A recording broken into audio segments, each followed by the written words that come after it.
Hi guys, എല്ലാവർക്കും സുഖമല്ലേ? സാധാരണ നമ്മൾ ചപ്പാത്തി പൂരി ഉണ്ടാക്കുമ്പോൾ ഗോതമ്പാവ്, മൈദ അല്ലെങ്കിൽ റവ ഈ പൊടികളൊക്കെ വെച്ചിട്ടാണ് ചപ്പാത്തി പൂരി റെഡിയാക്കാറ്. ഒരു പൊടിയും വേണ്ടാട്ട, ഒരു പൊടി ഇല്ലാണ്ട് തന്നെ ഇന്ന് നമ്മൾ ചപ്പാത്തി പൂരി റെഡിയാക്കാൻ പോകും. ഒരു കപ്പ് ചവ്വരി എടുത്തിട്ടുണ്ട്. ഇത് നമുക്കൊന്ന് ചൂടാക്കി എടുക്കാം. പൊടിക്കാനുള്ളതാണ്. ചൂടാവുമ്പോൾ നല്ല ഫൈനായിട്ട് പൊടിഞ്ഞ് കിട്ടും. അതിന് വേണ്ടിയാണ് ചൂടാക്കണം.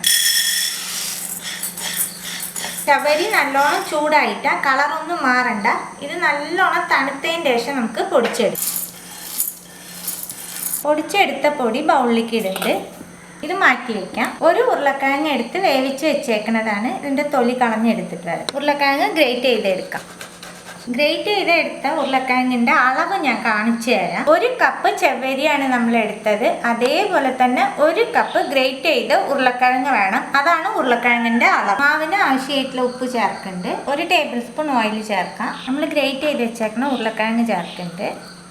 നമുക്കിതെല്ലാം നല്ലോണം ഒന്ന് കുഴച്ചെടുക്കാം. ഫസ്റ്റ് ഉരുളക്കിഴങ്ങ് വെച്ച് കുഴച്ചോളൂ. പിന്നെ വേണമെന്നുണ്ടെങ്കിൽ മാത്രം നമുക്ക് വെള്ളം ചേർത്താൽ മതി. വെള്ളം വേണ്ടി വരും. ഉരുളക്കിഴങ്ങ് ഇട്ട് കുഴയ്ക്കുമ്പോൾ ഉരുളക്കിഴങ്ങിൽ വല്ല കഷ്ണം ഉണ്ടെന്നുണ്ടെങ്കിൽ നല്ലോണം ഒന്ന് ഉടച്ചു കൊടുത്തോളൂ കേട്ടോ. കുറേശ്ശെ സാധാരണ വെള്ളം ചേർത്ത് നമുക്ക് ഒരു ഡോ ആക്കിയെടുക്കാം. ചപ്പാത്തി മാവിനെക്കാട്ടിലും കുറച്ച് സോഫ്റ്റ് ആവണം കേട്ടോ. ഡോവ് നല്ല സോഫ്റ്റ് ആയിട്ട് കുഴച്ചെടുത്തിട്ടുണ്ട് കേട്ടോ. ഇത്രയ്ക്ക് സോഫ്റ്റ് ആവണം. 15 മിനിറ്റ് നമ്മൾ റെസ്റ്റ് ചെയ്യാൻ വെക്കും. അപ്പോൾ കുറച്ചും കൂടി ഹാർഡായി പോകും. ഇതിൻ്റെ മുകളിൽ കുറച്ച് എണ്ണ സ്പ്രെഡ് ചെയ്തോളാം.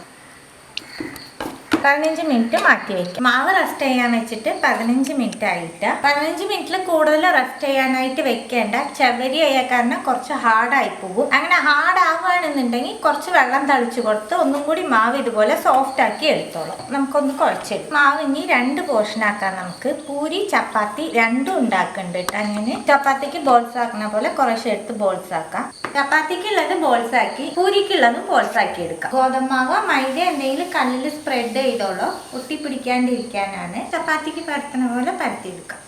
ഇതുപോലെ നമ്മൾ ചപ്പാത്തിക്ക് എല്ലാം പരത്തി എടുത്തിട്ട് ചുട്ടെടുത്താൽ മതി. ചപ്പാത്തിക്ക് ഉള്ളതൊക്കെ പരത്തി എടുത്തുട്ടാ. പരത്തുമ്പോൾ ഞാൻ ഷേപ്പ് ആക്കിയിട്ടുണ്ട്. അത് നിർബന്ധമൊന്നുമില്ല. നിങ്ങൾക്ക് വേണമെന്നുണ്ടെങ്കിൽ ചെയ്താൽ മതി. ചപ്പാത്തി റെഡിയാക്കുന്ന പോലെ തന്നെ ഒരു ഭാഗം തിരിച്ച് മറിച്ചിട്ട് റെഡിയാക്കാം. ഒന്ന് ആയതിന് ശേഷം മുകളിൽ വേണമെന്നുണ്ടെങ്കിൽ കുറച്ച് എണ്ണ സ്പ്രെഡ് ചെയ്ത് കൊടുക്കാം. നമുക്ക് മറിച്ചിടാം. ഇതുപോലെ ഒന്ന് ആയതിന് ശേഷം നമുക്ക് കുറച്ച് എണ്ണ സ്പ്രെഡ് ചെയ്ത് കൊടുക്കാം. എണ്ണ വേണ്ടാന്നുള്ളൊരു ഒഴിവാക്കിക്കോളൂ കേട്ടോ. ഒരെണ്ണ റെഡി ആയിട്ട് ഇതുപോലെ ബാക്കിയുള്ള ചപ്പാത്തിയൊക്കെ റെഡിയാക്കി എടുക്കാം. ചപ്പാത്തി എല്ലാം റെഡിയാക്കി നമുക്ക് പൂരി പരത്തിയെടുക്കാം. പ്രസ്സിലാണ് കേട്ടോ ഞാൻ പരത്തുന്നത്. ജസ്റ്റ് ഒന്ന് പ്രസ് ചെയ്ത് കൊടുത്താൽ മതി. നമുക്ക് പൂരി റെഡിയാക്കി എടുക്കാം.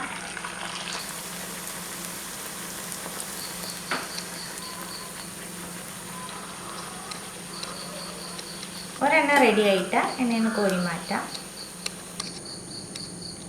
ചവ്വരി വെച്ചിട്ട് ചപ്പാത്തിയും പൂരിയും നമുക്ക് ഉണ്ടാക്കാൻ പറ്റൂട്ട. ഒരുപാട് നേരം റെസ്റ്റ് ചെയ്യാനൊന്നും വെക്കേണ്ട. 15 മിനിറ്റ് മതി. തീർച്ചയായിട്ടും എല്ലാവരും ട്രൈ ചെയ്ത് നോക്കുക. നിങ്ങൾക്ക് എല്ലാവർക്കും ഉറപ്പായിട്ട് ഇഷ്ടമാവും. ട്രൈ ചെയ്ത് നിങ്ങളുടെ ഫീഡ്ബാക്കൊക്കെ അറിയിക്കുക. പുതിയൊരു റെസിപ്പി ആയിട്ട് അടുത്ത വീഡിയോയിൽ കാണാം. See you. Bye.